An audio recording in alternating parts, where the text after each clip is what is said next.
The metal tray hit the floor with a sound that pierced the emergency room's fluorescent hum. Nurse Sarah Jenkins stumbled backward, hand flying to her mouth, eyes locked on the exam table where 13-year-old Emma Thompson lay trembling. Blood pooled beneath the girl's head, yellowish fluid mixed with it, spreading across the sterile white paper. But that wasn't what made Sarah scream. On the tray, among the surgical gauze and clamps, sat a tooth, not a baby tooth that had fallen out naturally. A fully formed adult molar, white and perfect, roots still attached.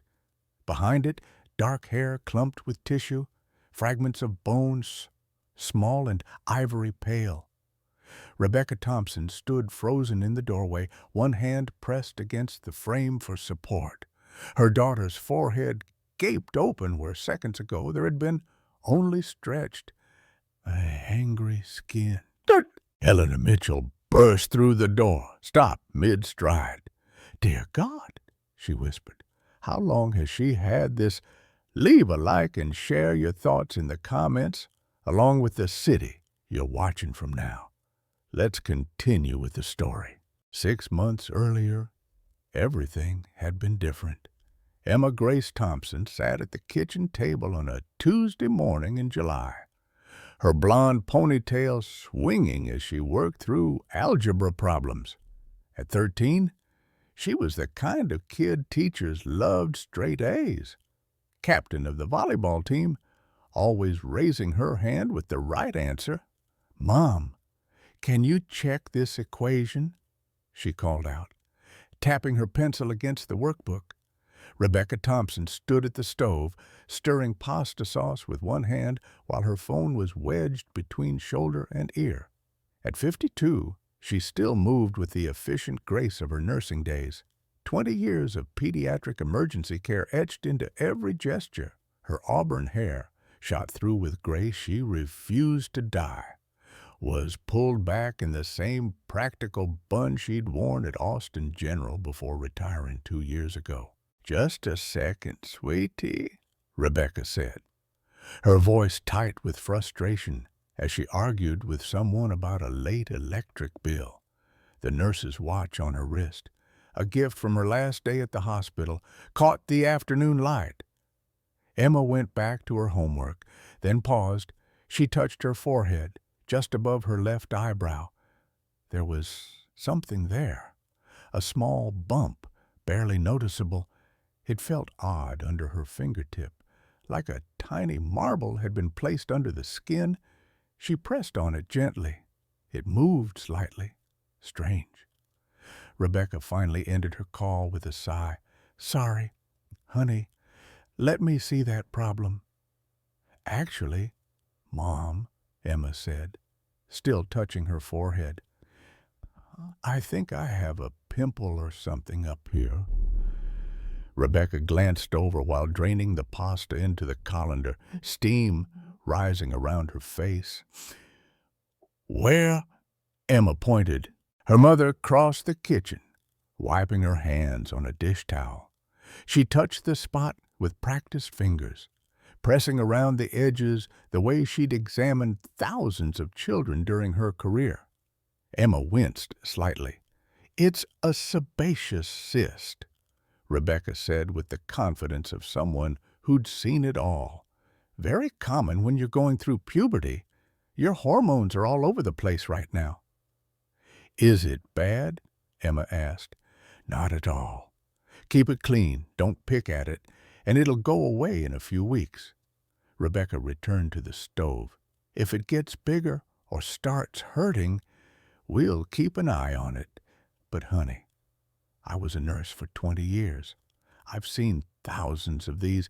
Emma touched the bump again, then picked up her pencil. "If Mom said it was fine, it was fine." Mom always knew about medical things. That was the first time she mentioned it. It would not be the last.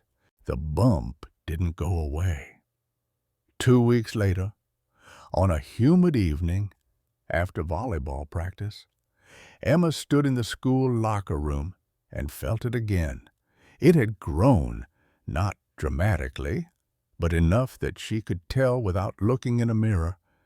What had been the size of a small pea now felt more like a grape. She pulled out her phone and took a selfie, zooming in on her forehead. There it was, a definite raised area, round and firm under her skin. The lighting in the locker room made it look worse than it probably was. But still, Emma opened her browser and typed "small bump on forehead teenager."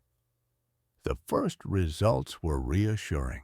Sebaceous cysts, cilia, minor lipomas, nothing serious. But as she scrolled deeper, the results became more disturbing. Dermoid cysts that could contain hair and teeth, teratomas. The word tumor appeared more than once. Her thumb hovered over an image result. Then she quickly closed the browser. No, Mom said it was fine. Mom knew about these things. You okay? Madison Clark appeared beside her, already changed out of her practice clothes. Madison had been Emma's best friend since 5th grade. Yeah, just tired, Emma said, shoving her phone into her bag. You've been kind of off lately. Coach noticed, too. Your serves are usually perfect. Emma touched the bump unconsciously. Just stressed about school starting. Madison studied her face. Is something on your forehead? It's nothing. Just a cyst thing. My mom says it's normal. But that night at dinner, Emma tried again. Rebecca was scrolling through her phone, looking at bills. The diner, where she'd picked up part-time work after retiring, had cut her hours.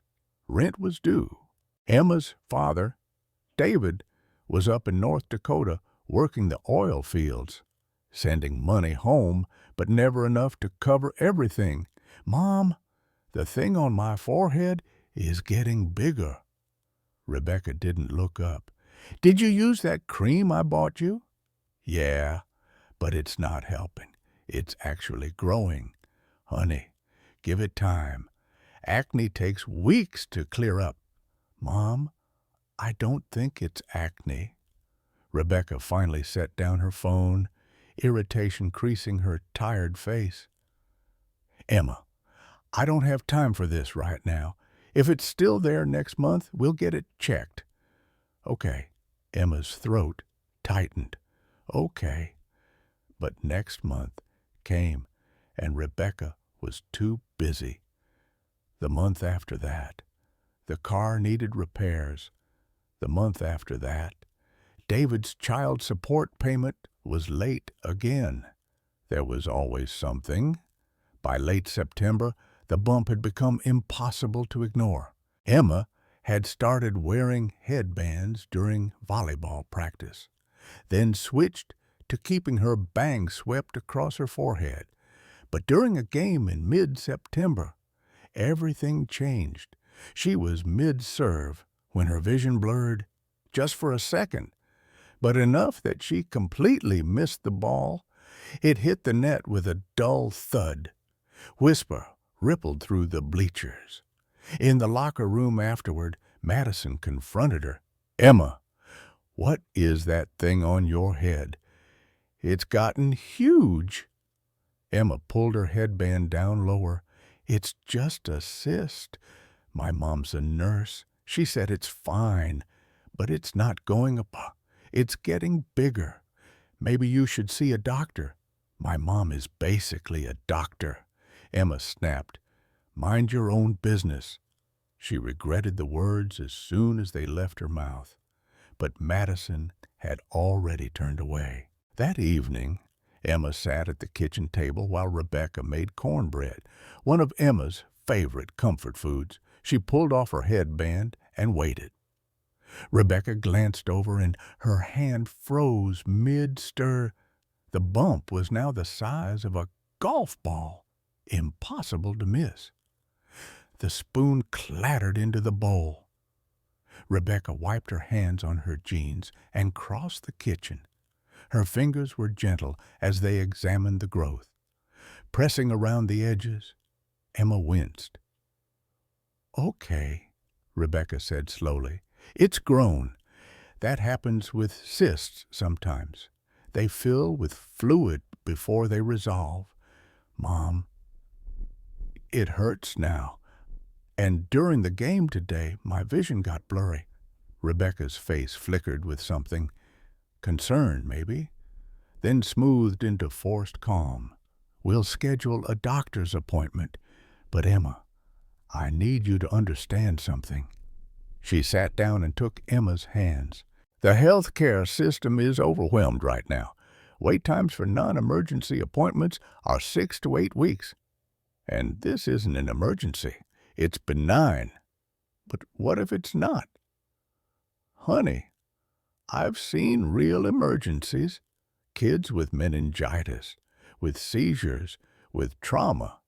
This," she gestured at Emma's forehead, "this is cosmetic.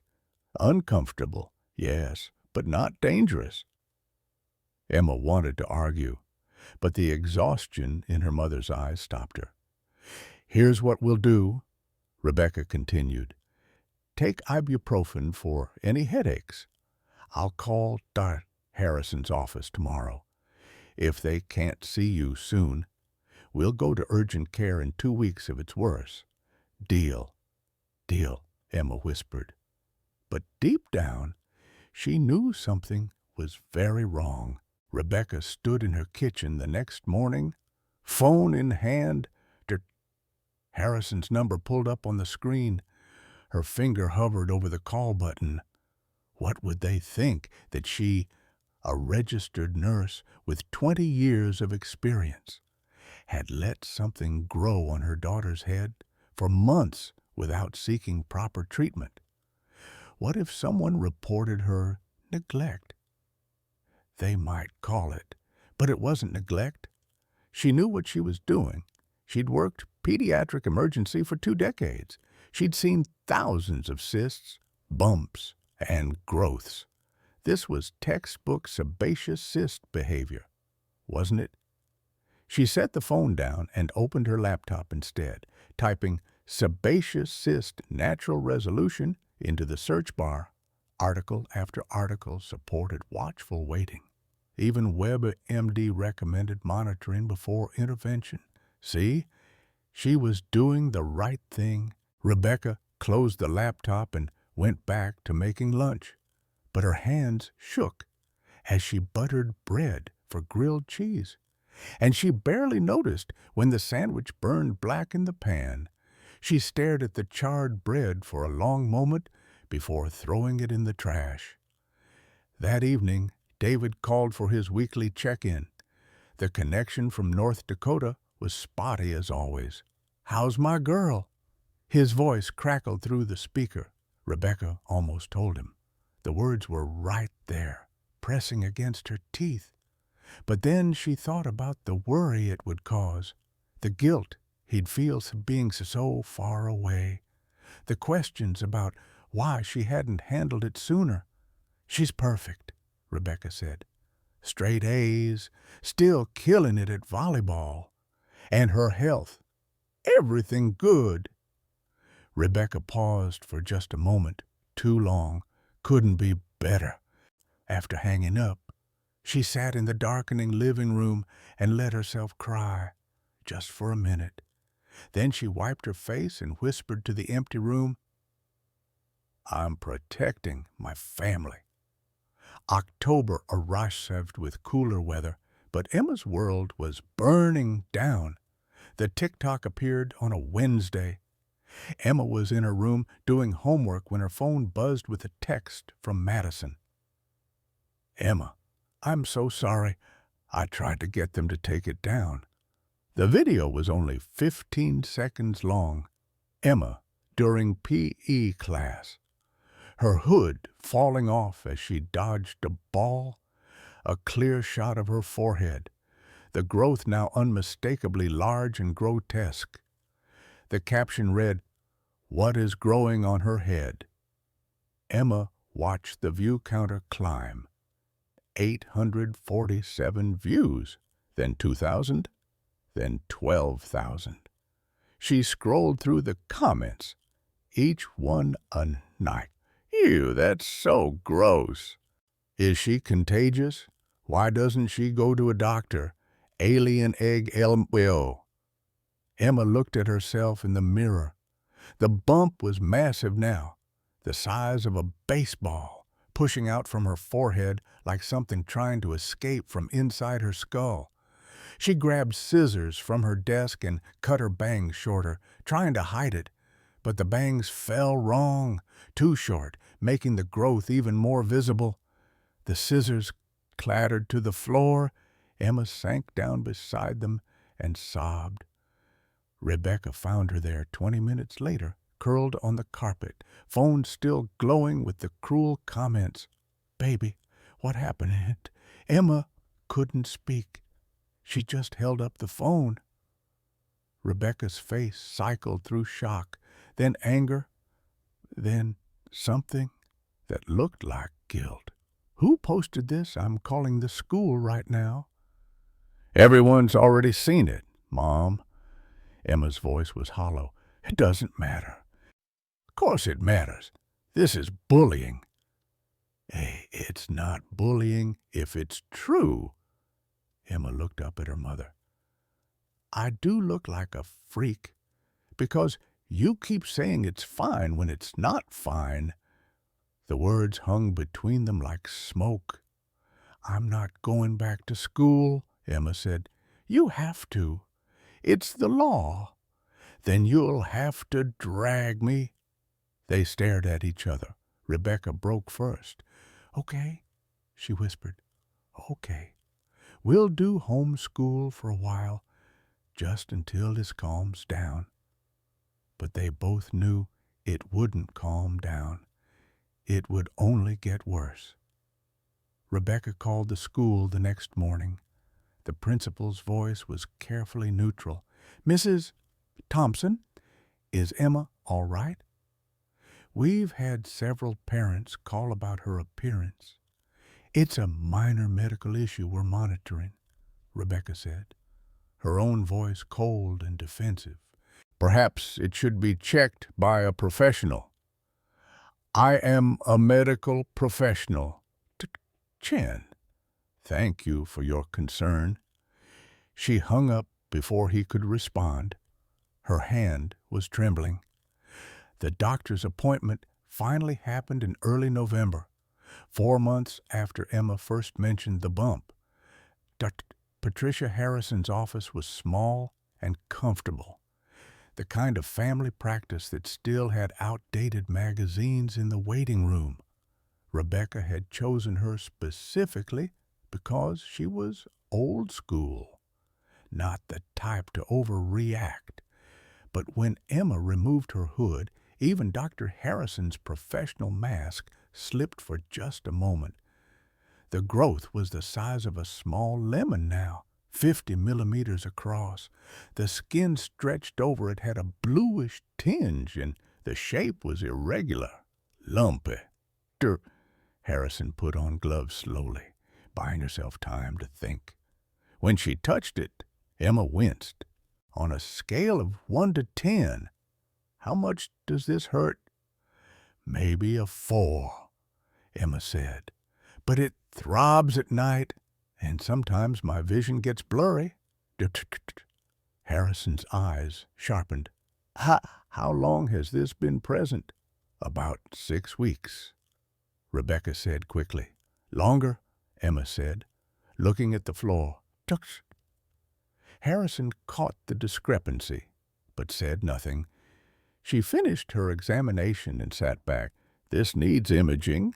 Today, if possible, I'm ordering an MRI." "Is that really necessary?" Rebecca asked. "Could it just be a lipoma?" "Mrs. Thompson, this is atypical for a lipoma. The size, the growth rate, the location near the skull, all concern me. This needs specialist evaluation." At the front desk, the receptionist delivered the next blow. "The MRI will cost $1,200. Your insurance requires pre-authorization for non-emergency imaging, which takes 4 to 6 weeks. Can we do an ultrasound instead? Rebecca asked. It's cheaper. Dr. G. Harrison had followed them out. Ultrasound won't penetrate deep enough. This is on the bone. Mrs. Thompson? Doctor. Harrison's voice was firm, but not unkind. I can refer you to a dermatologist who might biopsy it, but Mrs. Thompson, I strongly recommend the MRI. Given the location and growth rate, we need to see what's underneath. Rebecca straightened her shoulders. Doctor, I have pediatric emergency experience. What are the realistic odds this is malignant in a 13-year-old? Low, but not zero. And size matters. The longer we wait, the more complicated any intervention becomes. We'll think about it, Rebecca said, taking the referral papers. Dr. Harrison wrote something in Emma's chart, her pen pressing hard enough that Rebecca could hear it scratch across the paper. Later, she would learn what it said. Mother resistant to imaging. Expressed concern about costs.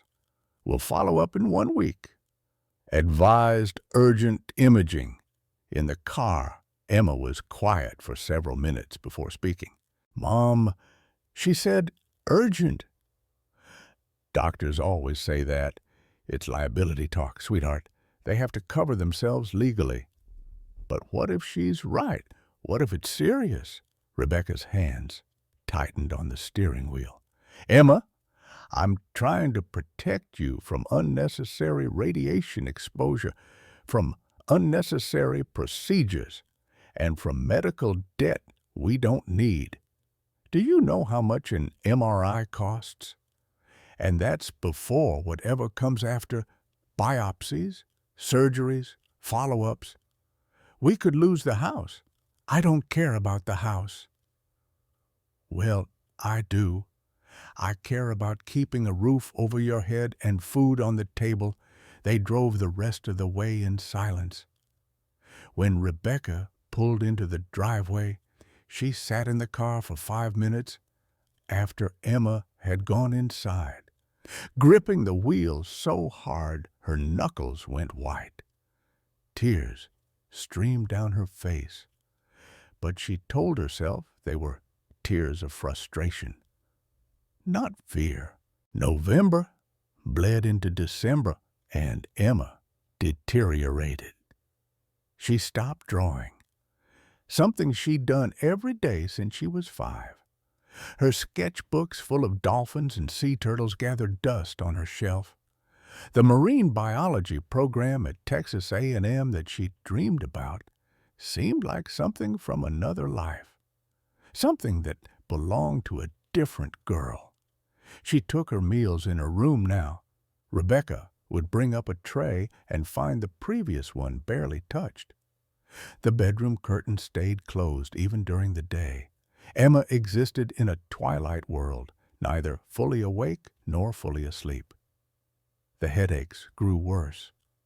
Rebecca gave her prescription-strength ibuprofen from her old nursing stash, pills that were technically expired but still effective. Just a little longer, baby, Rebecca would say, smoothing Emma's hair back from her face. Careful not to touch the growth. It'll plateau soon and start to shrink. That's what they do. But it didn't plateau. By mid-December, the tumor had reached 65 millimeters. It no longer looked like a bump. It looked like something was trying to push its way out of Emma's skull from the inside. One night, Emma woke Rebecca at 2 a.m., crying from the pain. It feels like my head is splitting open, she sobbed. Rebecca gave her more ibuprofen and sat with her until she fell back asleep, stroking her daughter's hand. In the darkness, Rebecca allowed herself to acknowledge what she'd been denying for months. Something was very wrong. This wasn't a simple cyst. It had never been a simple cyst. But the acknowledgement came with a crushing weight of guilt. If she admitted that now, She'd have to admit she'd been wrong for 5 months. She'd have to face what her pride and stubbornness had cost her daughter. So she pushed the thought away and told herself, one more week, just one more week. On December 10th, Emma started seeing double. She mentioned it casually, as if it were nothing, while Rebecca brought up lunch. Mom, sometimes things look like two things, like I'll see two doors instead of one, but then it goes away. Rebecca's blood went cold. When did this start? I don't know. A few days ago. It's not a big deal, but it was a big deal. Rebecca knew enough neurology to understand that vision changes could mean the growth was pressing on the optic nerve or affecting the brain. She stood in the hallway outside Emma's room, hand pressed to her mouth, fighting the urge to vomit. She had to call David. He was supposed to come home for Christmas anyway, but this couldn't wait. "Can you come early?" she asked when he answered. "It's Emma." "What's wrong?" His voice shifted immediately from casual to alert. "She's been sick. Nothing serious. But she needs you. We need you." There was a long pause. David knew his wife well enough to hear what she wasn't saying. "I'll be there as in 3 days," he said. Emma overheard the conversation from her room. The fact that her mother was calling her father early meant things were bad. Worse than bad. She took out her phone and opened the camera, forcing herself to look at what she'd been avoiding for weeks. The growth dominated the entire upper left side of her forehead. The skin was stretched so thin it was almost translucent, showing purple and blue veins underneath. The shape was irregular, with lumps and bumps that suggested something complex beneath the surface. "I'm dying, aren't I?" she whispered to her reflection. On December 20th, Emma had a seizure. It was brief, only 15 seconds. But it was unmistakable. Her body went rigid. Her eyes rolled back, and her hands clenched into fists. Rebecca, who had been bringing up dinner, dropped the tray and screamed her daughter's name. When the seizure ended, Emma was confused and disoriented. "What happened?" "We're going to the ER," Rebecca said, her voice shaking. "Right now." The emergency room at Austin Medical Center was chaos. Flu season had hit hard. There'd been a multi-car pileup on I-35, and every bed was full. Rebecca and Emma checked in at 11 p.m. and sat in the waiting room, watching the minutes tick into hours. People stared at Emma. The growth was impossible to ignore now, a grotesque bulge that made her look like something from a medical textbook. Some people quickly looked away. Others stared openly, whispering to their companions. Emma pulled her hood up, but it didn't help. Everyone had already seen. At 1 a.m., Rebecca approached the desk again. "My daughter had a seizure. When will we see a doctor?" The clerk didn't look up from her computer. "We have multiple critical cases ahead of you. You'll be called when a room opens up." At 2:30 a.m., Emma was asleep on Rebecca's shoulder when a doctor finally called them back. "Doctor."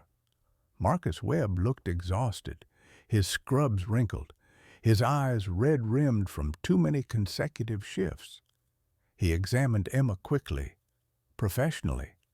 His hands were gentle as they palpated the growth, but Rebecca saw his jaw tighten. "This needs imaging and specialist consultation," he said. "Can you do it now?" Rebecca asked, hope rising for the first time in months. Our CT scanner is down for maintenance. And frankly, Mrs. Thompson, this isn't emergent. Rebecca's hope shattered. Not emergent. Look at her. Doctor. Webb's voice was patient but firm. Ma'am, I understand your concern, but emergent means life-threatening within the next few hours. Your daughter is stable. Her vitals are good. The seizure was brief and isolated. She's 13 years old with something growing out of her skull. I know, and it's urgent, which is different from emergent. You need to follow up with neurosurgery or oncology as an outpatient. I'll give you referrals, but I can't admit her based on what I'm seeing. I was a nurse. Rebecca's voice cracked.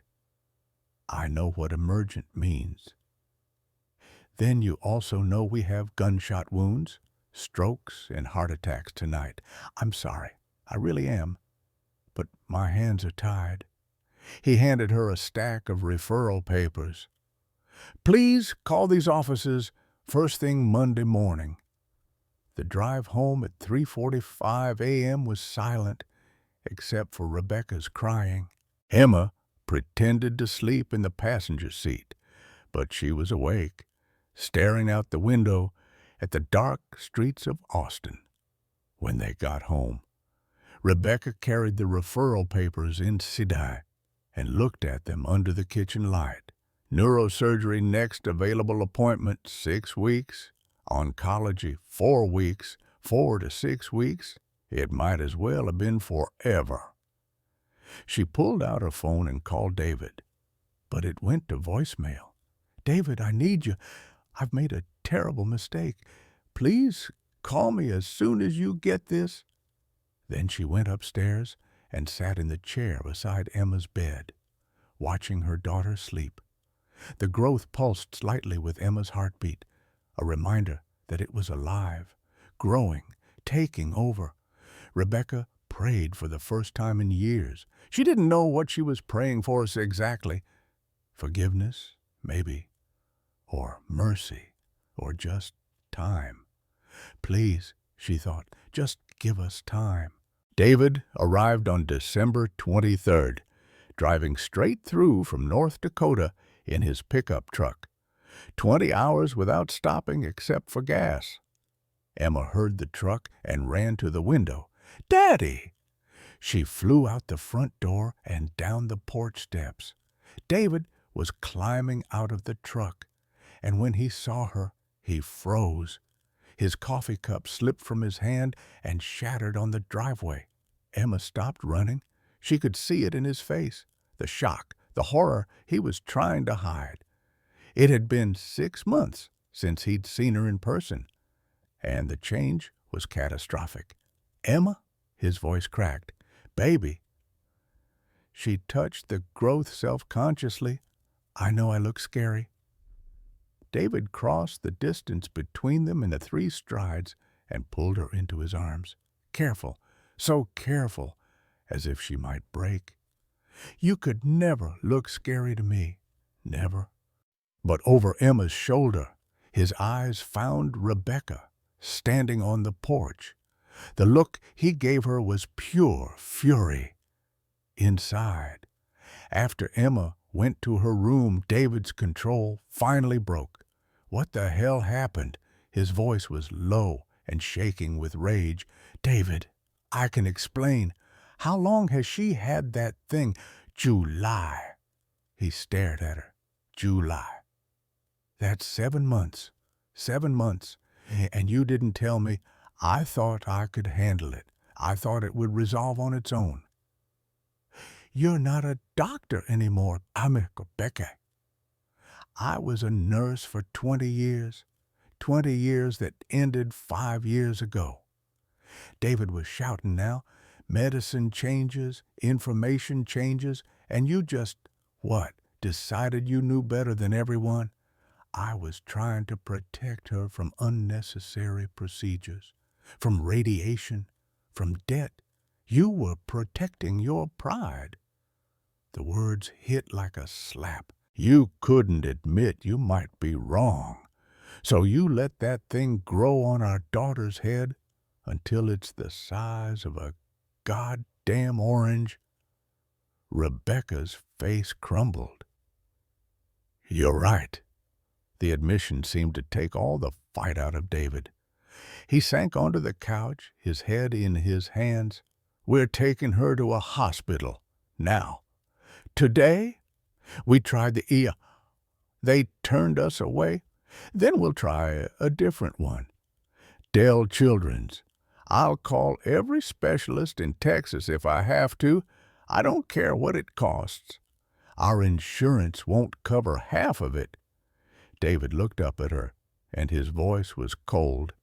Then we'll lose the house. We'll lose everything. Why, but at least our daughter will be alive. From the stairs came a small voice. Dad. They both turned. Emma stood there in her oversized hoodie, looking smaller and younger than her 13 years. Can you two please stop fighting? David opened his arms, and Emma ran to him. He held her while she cried, and over her head, his eyes met Rebecca's. Tomorrow, that look said, we deal with this tomorrow. But tomorrow came with its own nightmare. David made calls all morning on December 24th, Christmas Eve. He pulled every string he could, called in favors from college friends who'd become doctors, even contacted his company's HR department about emergency medical leave benefits. By noon, he'd secured an emergency appointment at Dell Children's Hospital for December 26th, the day after Christmas. They tried to have a normal Christmas. David cooked Emma's favorite breakfast, pancakes with chocolate chips. Rebecca set the table with their good dishes. Emma came downstairs in her pajamas, and for a moment they could almost pretend everything was fine. But the growth was there, impossible to ignore, a third presence at every meal and every conversation. In the afternoon, Rebecca pulled out old photo albums. They sat together on the couch, Emma between her parents, looking at pictures from when she was little. Emma as a baby, all pink cheeks and blonde fuzz. Emma at 5, missing her front teeth and grinning at the camera. Emma at her 5th grade graduation, already showing signs of the confident young woman she'd been becoming. I used to be pretty, Emma said, quietly, looking at a photo from just last summer. Rebecca's voice caught. You are pretty, Mom. It's okay. I know what I look like now. I have a mirror. David pulled her closer. Emma Grace Thompson, you listen to me. You are beautiful. This thing doesn't define you. It's not who you are. Emma's smile was sad. It kind of does now, though. When people look at me, it's all they see.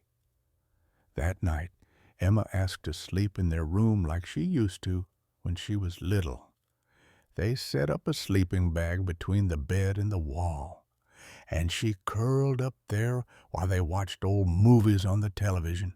Around midnight, she fell asleep. David and Rebecca lay in the darkness, holding hands across the space where their daughter slept. I'm so sorry, Rebecca whispered. Tomorrow, David said. We fix this tomorrow. But tomorrow came early. At 2:17 a.m. on December 20th, Christmas morning, Emma woke with a gasp. The pressure in her head was unbearable, worse than anything she'd experienced before. It felt like her skull was being split open from the inside, like something was trying to force its way out. Mom? Her voice was weak. Dad? Rebecca woke first. Some maternal instinct pulling her from sleep. Emma, what's wrong? Emma sat up, clutching her head. It feels like it's going to explode." David turned on the bedside lamp, and they both saw it at the same time. The growth was bright red, inflamed, and angry. The skin was stretched so impossibly thin that they could see through it, see the shapes underneath. Something white, something dark. The whole mass was pulsing with Emma's rapid heartbeat. "Something's wrong," Emma said, her voice rising with panic. "Something's really wrong." Rebecca grabbed her phone. "We're going to the hospital." "I can't stand up." Emma's eyes were wide with terror. "The pressure, it's too much." David was already pulling on his jeans. "I'm carrying you." "Becky, get the car started." Before she could move, Emma screamed.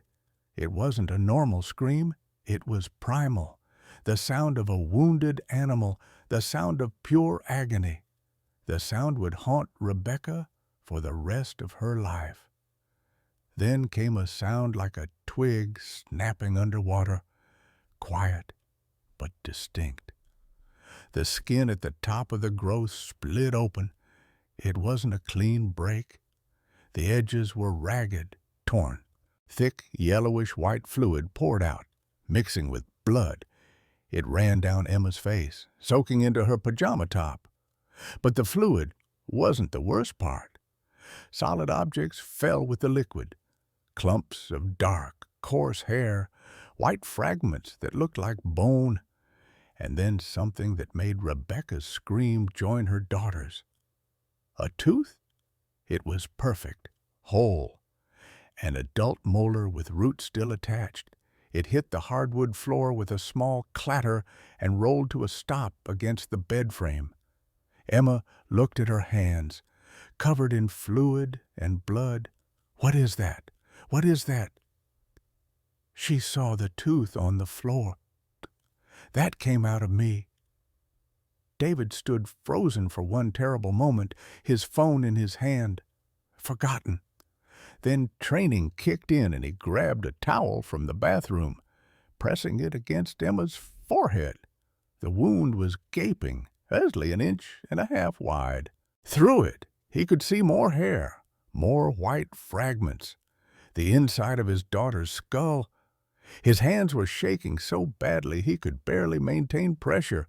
"Get in the truck," he said, his voice steady, despite everything. Now. Rebecca wrapped a blanket around Emma, while David held the towel in place. They moved as one unit down the stairs, out the door, into the truck. David drove with one hand, his other arm around Emma in the passenger seat, while Rebecca sat in the back, leaning forward to help hold the towel. David ran every red light between their house and Austin Medical Center, 70 miles per hour in a 45 zone. He didn't care about tickets. He didn't care about anything except getting his daughter to help. In the truck, Emma drifted in and out of consciousness. The adrenaline was wearing off, and shock was setting in. "Stay with me, baby." Rebecca kept saying, "Stay with me." Emma's eyes focused on her mother's face. "There's something really wrong with me, isn't there? You're going to be fine. Don't lie, Mom." Emma's voice was barely a whisper. "Not any more. Please, not any more." They pulled up to the emergency entrance at 2:47 a.m. David carried Emma through the automatic doors, the towel now completely soaked through with blood and fluid. "My daughter needs help." His voice echoed through the waiting room. "Now." The triage nurse looked up from her computer, saw Emma's face, saw the blood-soaked towel, and immediately hit the emergency call button. "I need a gurney code yellow." Suddenly there were 6 staff members, all moving at once. Emma was transferred to a gurney, the towel finally removed. A young nurse named Sarah Jenkins leaned in to examine the wound.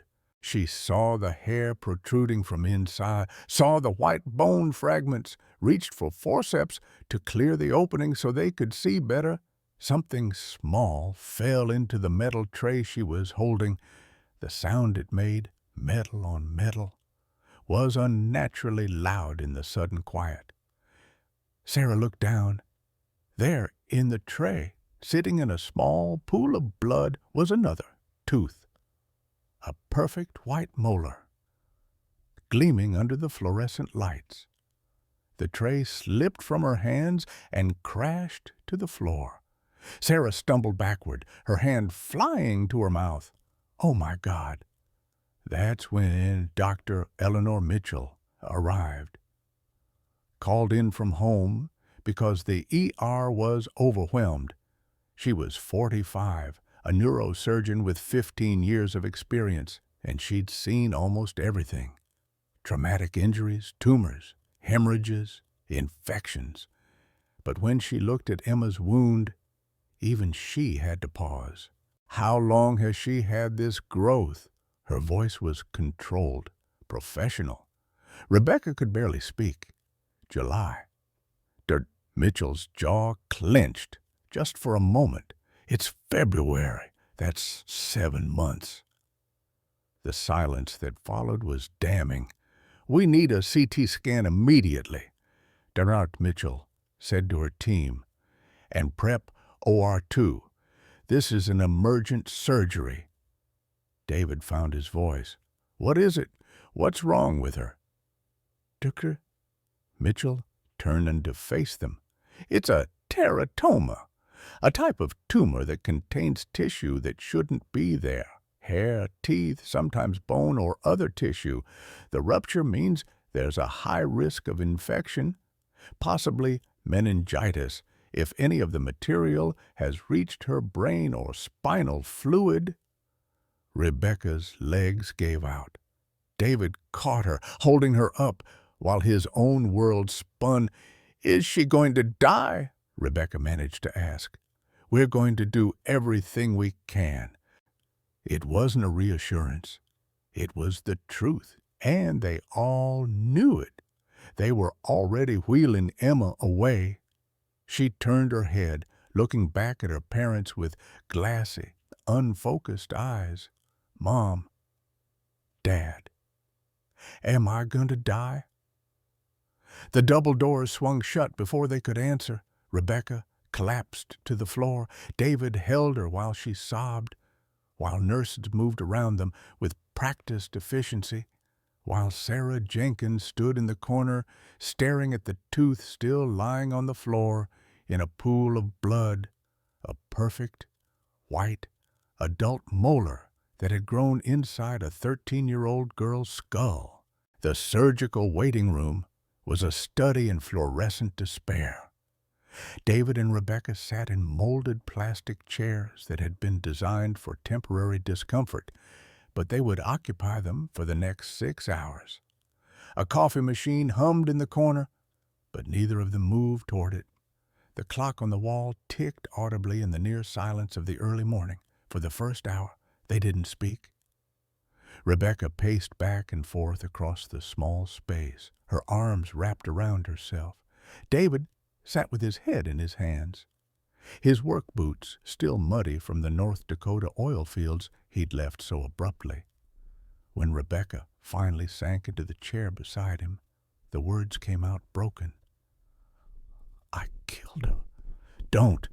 I killed our daughter because I was too proud to admit I might be wrong. David turned to look at her. His face was haggard, aged a decade in a single night. She's not dead. She's in surgery.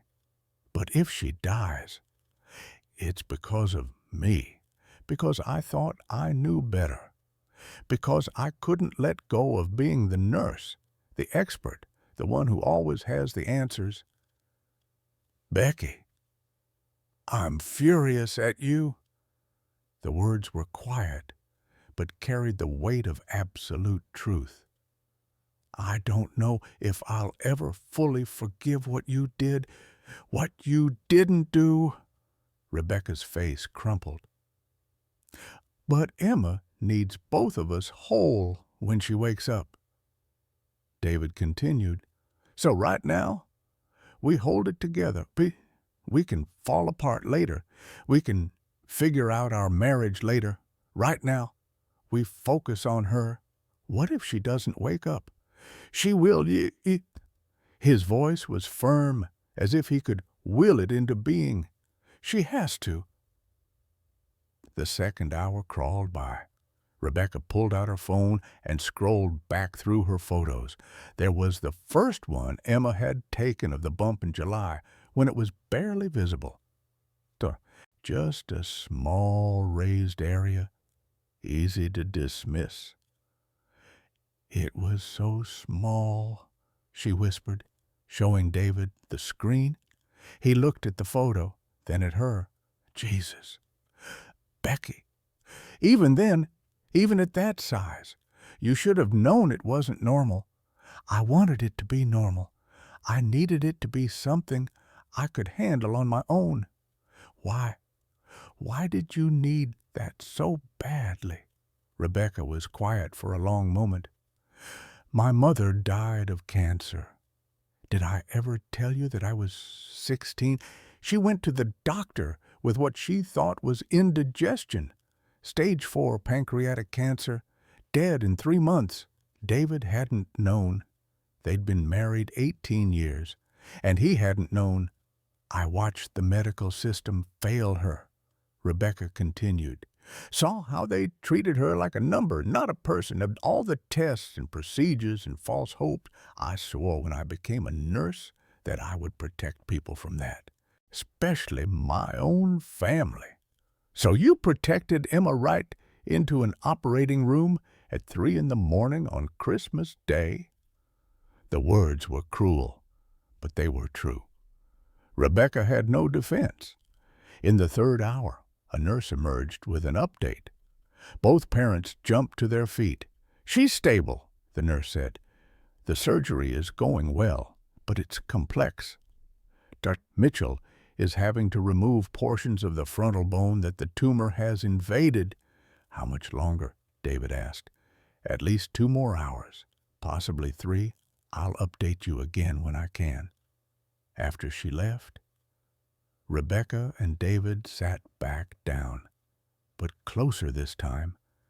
The enormity of what was happening had stripped away the anger, leaving only fear. Do you remember when she was born? Rebecca asked suddenly. David nodded. You were in labor for 14 hours, refused the epidural. I wanted to feel everything, wanted to be present for every moment. She laughed bitterly. I've spent 13 years trying to control everything about her life, protecting her, managing her, keeping her safe. And the one time she really needed me to protect her, I failed completely. We both failed, David said. I was 1,000 miles away, choosing money over my family. You were providing for us. I was avoiding you. He said it quietly, but the admission hung in the air between them. Our marriage has been dying for years. Becky, we both know it. I took that job in North Dakota because it was easier than being home and facing it. Rebecca turned to look at him. Are we going to make it through this? I don't know. But whatever happens between us, we put Emma first. Agreed. Agreed! In the 5th hour, David stood and went to the window. Dawn was breaking over Austin, the sky turning pink and gold. Christmas morning. Somewhere. Families were opening presents, making breakfast, celebrating. His daughter was on an operating table having her skull reconstructed. I prayed last night, he said, without turning around. First time since my dad's funeral. I don't even know if I believe in God anymore, but I prayed anyway. What did you pray for? That if someone has to suffer for my failures, let it be me instead of her. That's what you do as a parent, right? You're supposed to take the pain for them. Rebecca stood and joined him at the window. But we can't. That's the terrible truth. We can make mistakes that hurt them, but we can't take away their suffering. They stood together, watching the sun rise, until Dr. Mitchell finally emerged at 8:15 a.m. Her surgical scrubs were flecked with blood. Her eyes were tired. When she sat down instead of standing to deliver her news, both parents knew it was serious. Emma is out of surgery. She's alive and stable. Rebecca exhaled a sob of relief. But you need to understand what I found. Dr. Mitchell continued. The tumor was a mature teratoma, grade 3. It contained hair follicles, sebaceous glands, neural tissue, bone fragments, and 5 fully formed teeth, 3 molars, and 2 incisors. David's voice was hollow. 5 teeth. The tumor had eroded deeply into the frontal bone. I had to remove a section measuring 4 centimeters by 3 centimeters. We've placed a titanium mesh implant to replace the bone. Rebecca's medical training kicked in despite her emotional state. Infection risk extremely high. She's on broad-spectrum antibiotics. We'll monitor closely. Dr. Mitchell's gaze was steady, unflinching. Mrs. Thompson, you told me this started in July. 7 months ago? Yes. And you're a former nurse? Yes. There was a long pause. If you had brought her in when this was the size of a grape, in September, this would have been a simple outpatient procedure, local anesthesia, small incision, minimal recovery time. The words landed like physical blows. Instead, your daughter has had major reconstructive surgery. She'll need months of recovery, possible physical therapy for chronic headaches, and psychological support. The pathology report will take 48 to 72 hours. If there are any atypical cells suggesting malignancy, she'll need chemotherapy. Rebecca made a sound like a wounded animal. I'm not here to blame you, Dr. Mitchell said, her voice softening slightly. I'm here to help you understand the consequences of waiting. Can you see her now? David stood. Yes, please. The walk to the ICU felt endless. With each step, Rebecca felt the weight of her choices, crushing her, stealing her breath, making her legs barely able to move.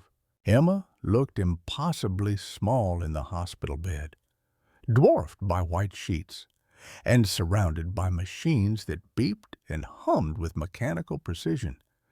Thick bandages wrapped around her entire head, leaving only her face visible. An IV line ran into her left arm, and an oxygen cannula rested beneath her nose. Her skin was pale, almost translucent, and her breathing was shallow. David approached the bed first, moving slowly as if any sudden motion might shatter her. He took her hand gently. It was cold, and he rubbed it between his palms, trying to warm it. I'm here, baby girl, he whispered. Daddy's here. Rebecca stood at the foot of the bed, frozen. She couldn't make herself move closer. The bandages covering the damage she had caused. The tubes keeping her daughter alive. The monitors tracking every heartbeat. It was all too much. This was her fault, all of it. Emma's eyes fluttered open, struggling to focus through the medication fog. Dad. Her voice was hoarse. barely audible. "I'm right here. Sweetheart." "It's gone. It's gone. They removed it. You're going to be okay." Emma's eyes drifted closed again, then opened. "Oh, why does my head hurt so bad? You had surgery, baby, a big one. But the worst is over, Mom." Emma's head turned slightly. Searching? Rebecca forced her legs to move. She came around to the other side of the bed and took Emma's other hand. "I'm here." Even through the haze of sedation, something in Emma's eyes was clear. Understanding, knowledge of what had happened and why. "You were wrong, Mom." The words were simple, stated as fact, not accusation, but they cut deeper than any anger could have. "I was wrong," Rebecca whispered, tears streaming down her face. "I'm so sorry, baby." Emma's eyes were already closing again, the medication pulling her back under. "It's okay. You tried." Then she was asleep again. But those words echoed in the silent room. "You were wrong, Mom." Rebecca would hear them every day for the rest of her life. 3 days later, Dr. Mitchell called them into her office. Emma was still in the ICU, but improving steadily. The infection they'd all feared hadn't materialized, and her vitals were strong. David and Rebecca sat across from the doctor's desk, holding hands so tightly their knuckles were white. Dr. Mitchell opened a file folder. "The pathology results are back." The silence stretched unbearably. "It's benign." Rebecca gasped. "Benign?" The cells we were concerned about turned out to be immature neural tissue, not cancerous. Emma won't need chemotherapy. David's head dropped forward, relief washing over him like a wave. But Dr. Mitchell wasn't finished. She opened her laptop and turned it so they could see. "I want you to understand what this was." The CT scan showed Emma's skull from multiple angles. The tumor had been massive, a complex structure that had invaded deep into the frontal bone. Teratomas form from germ cells, cells that have the potential to become any type of tissue. Mr. Mitchell explained. They're usually found in ovaries or testes, but cranial teratomas do occur. About 1 in 4,000 people. Emma's was likely present since birth, dormant until puberty triggered its growth. "Since birth?" David asked. "Yes, the hormonal changes of adolescence can activate these growths. Based on the tumor's structure, I estimate it was growing at a rate of 8 to 10 millimeters per month." She pulled up a chart. "If you'd brought Emma in at the 2-month mark, September, the tumor would have been 15 to 20 millimeters. Standard surgical removal, minimal bone involvement, recovery time, 2 to 3 weeks." She clicked to show surgical photos. David and Rebecca could only look for a moment before turning away. "Instead, we had to remove 40% of her frontal bone. Emma will likely have chronic headaches, possible seizures from the scar tissue, and significant psychological trauma. The adolescent years are crucial for identity formation. This experience will fundamentally shape who she becomes." Rebecca found her voice. "Will she ever be normal again?" Dr. Mitchell considered the question carefully. "Define normal. She'll recover physically. The titanium implant is permanent but stable. Her hair will grow back and mostly cover the scar, but she'll always know what happened. She'll always carry this with her." "Because of me," Rebecca said. start. Mitchell's expression softened slightly. Mrs. Thompson, you made a mistake, a serious one, with serious consequences. But holding on to guilt won't help Emma now. What she needs is for both of you to be present, honest, and committed to her recovery. Can you do that? Yes, they said in unison. 2 days later, Emma was moved from the ICU to a regular room. She was awake more, talking more, starting to seem like herself again. The bandages had been reduced, covering only the surgical site. A scar was visible at her hairline, red and angry, but clean. She was watching videos on her phone when Rebecca came in with the lunch. David was in the cafeteria getting coffee. Mom, can I ask you something? Rebecca set down the tray. Of course, honey. Emma's voice was careful, measured. Did you know it was serious? The knitting needles in Rebecca's hands, an old nervous habit, stopped moving. The room was suddenly too quiet, except for the steady beep of the heart monitor. I suspected, Rebecca said finally. Yes. When in September, when Dr. Harrison said you needed imaging, Emma processed this. But you didn't do it. No, I didn't. Why not? Rebecca could have lied. She could have deflected, made excuses. Instead, she chose honesty because I was scared. Of what? The tumor? Of being wrong? Of not being the mother who knows everything? Rebecca's voice cracked. I spent 20 years taking care of other people's children. I thought I knew better than anyone what my own daughter needed. I was wrong. And you paid the price. Emma was quiet for a long moment. I'm really mad at you. You should be. Like, really, really mad. I know. But you're still my mom. Emma's eyes met her mother's. I'm not saying I forgive you yet. I don't know if I can. But I will eventually. I have to. Right? You're my mom. You don't have to do anything, Emma. What I need, Emma said carefully, is for you to be honest with me about everything. No more I know best. No more deciding what I need without asking me. Can you do that? Yes, I promise. David returned then, and Emma turned to him. Dad, I want you to know I'm mad at you too. He looked surprised. Why, I wasn't even here. Exactly. You were working, always working. If you'd been home, maybe you would have noticed sooner. Maybe you could have made Mom take me to the doctor. David sat down heavily. You're right. I chose money over family, over you.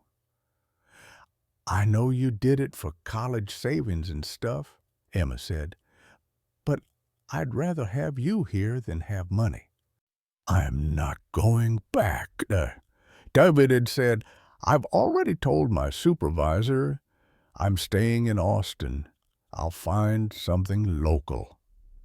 The three of them sat together, not quite healed, but beginning to understand what healing might look like. 8 months later, on an October morning, when the Texas heat had finally broken, Emma stood in front of her bedroom mirror, practicing her speech. Her hair had grown back, falling in blonde waves that mostly covered the scar. When the wind blew, or when she pulled her hair back, the thin red line was visible, tracing along her hairline like a reminder. She touched it now, a habit she'd developed, not hiding it, just acknowledging it was there. Hi, I'm Emma, she said to her reflection. Yes, this is a scar from surgery. No, I don't really want to talk about the details. Rebecca appeared in the doorway. You don't have to go back to Cedar Ridge. we could continue homeschooling for another year. Mom, we've talked about this. I can't hide forever. I know. I just worry. Emma turned to face her mother. Their relationship was different now, more honest, but also more fragile. Like glass that had been broken and carefully glued back together, the cracks would always be visible. I know you do, but I'm okay. Really. David came up the stairs, his work boots heavy on the wood. He'd found a job with a local engineering firm. Less money, but regular hours. He was home every night for dinner now. The warrior ready for battle? He asked, smiling. Dad, it's just school. He pulled her into a hug. And you're going to crush it. Proud of you, Em. Cedar Ridge Middle School looked exactly the same, but Emma felt like a completely different person walking through its doors. She was technically starting 9th grade now, having repeated 8th. After her medical leave, the auditorium was packed for the first assembly of the year. Students filled the seats, and Emma heard the whispers as she walked down the aisle. Some pointed, some stared, but Madison Clark, her old friend, waved from the front row with a genuine smile. Principal Chen had asked Emma if she wanted to speak. She'd surprised everyone, including herself, by volunteering. Now, standing at the podium with 200 students watching, she took a deep breath and touched her scar for courage. Most of you know me, or knew me. I'm Emma Thompson. Last time you saw me, I had a tumor the size of an orange growing out of my forehead. The auditorium went completely silent. Some of you made videos about it. Some of you shared them. I'm not here to call anyone out or make you feel bad. I'm here to tell you what happened after you stopped watching.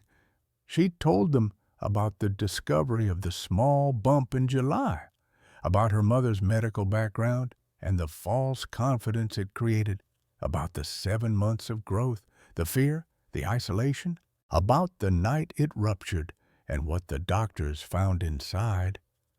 Emma pulled off the headband she'd been wearing. The scar was clearly visible. Several students gasped. The doctors found teeth, hair, bone growing inside my skull. It's called a teratoma. Most people never hear that word, but here's what I learned from this whole experience. Her voice was steady, strong. First, trust your body. I knew something was wrong. I should have pushed harder, been louder about what I needed. Second, even experts can be wrong. My mom is amazing. She's smart, experienced, and she loves me more than anything. And she made a mistake that almost killed me. Emma's voice cracked slightly, but she continued. Third, asking for help isn't weakness. It's survival. I almost died because we were too proud, too scared, too stubborn to admit we needed help. She paused, looking out at the faces watching her. Some looked guilty. Some looked moved. All were listening. I lost 7 months of my life. I lost friends, or people I thought were friends. I lost my confidence, my sense of safety in my own body. But I gained something, too. I gained perspective. I learned that everyone you meet is fighting a battle you can't see. When you made fun of me, I was already terrified. Your words hurt, but my own silence hurt more. So I'm speaking now, not just for me, but for anyone who's hiding something, scared to ask for help. Her final words rang through the auditorium. If you're struggling with anything, health, mental health, family problems, anything, please tell someone. Don't wait until it ruptures. Don't wait until it's too late. The silence lasted for 3 long seconds. Then Coach Stevens started clapping. Madison stood up, applauding. The wave spread through the auditorium until everyone was standing. Emma wiped her eyes and smiled. After school, she found herself standing at the entrance to the volleyball gym. Coach Stevens spotted her immediately. "Thompson, wasn't expecting to see you here. I was wondering if there's still a spot on the team." Coach tutored her carefully. "You sure you're ready? Physically?" "Doctor cleared me for non-contact practice. I know I can't compete yet, but I can practice. And mentally, I'll never be 100% again. But I'm ready to try." Coach blew her whistle. "Listen up. Thompson's back." The team turned. Some smiled immediately. Others hesitated, remembering their part in what had happened. Madison ran over and hugged Emma carefully. "I'm so glad you're back." "Me too," Emma said. When Emma served her first ball, it wasn't as fast or as precise as it used to be, but it went over the net and landed in bounds. The team cheered, and Emma touched her skirt and smiled. 6 months later, in March, the Thompson family sat around their dinner table with a guest. Dr.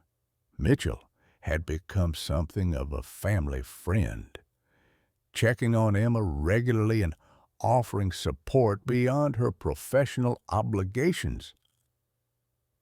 "This looks amazing," Dr. Mitchell said, admiring the spread of food. During dinner, Emma brought out a small plastic container and set it on the table. Inside, preserved in clear solution, were the contents of her tumor, hair, bone fragments, and teeth. "Emma, must we?" David asked, but he was smiling. During dinner, "It's part of our family now," Emma said with a grin. Rebecca looked at Dr. Mitchell. "I never properly thanked you for saving her life." "You thank me every time I see Emma thriving like this." Dr. Mitchell replied, "No, I mean, you could have reported me for negligence." "You weren't negligent, Mrs. Thompson. You were human. You made a mistake. The question isn't, did you fail? It's, what did you learn?" Rebecca smiled through tears. "Everything. I learned everything." 1 year after her surgery, Emma sat in her bedroom working on college applications, marine biology programs at Texas A&M and other schools. The dream hadn't died. It had just been delayed on her shelf. The container with the tumor contents sat like an unusual trophy. Her walls were covered with posters of ocean life and acceptance letters from summer science programs. She was making a video for social media, something she'd started doing to help others going through medical trauma. "It's been a year since my tumor ruptured," she told the camera. "People ask if I'm angry at my mom. Sometimes, yes, but mostly I'm grateful. She made a huge mistake, but she also taught me the most important lesson. Perfection is a lie. We're all just doing our best with what we know. My mom knew a lot, but she didn't know everything. Neither do I. Neither do you. And that's okay." Her final message was clear and direct. If you're watching this because you or someone you love has something that doesn't feel right, a weird bump, a strange symptom, anything, go to the doctor. Don't Google it. Don't wait. Don't assume you know I'm alive because my body fought hard, but I'm here, whole and happy, because we finally asked for help. It's never too late until it is.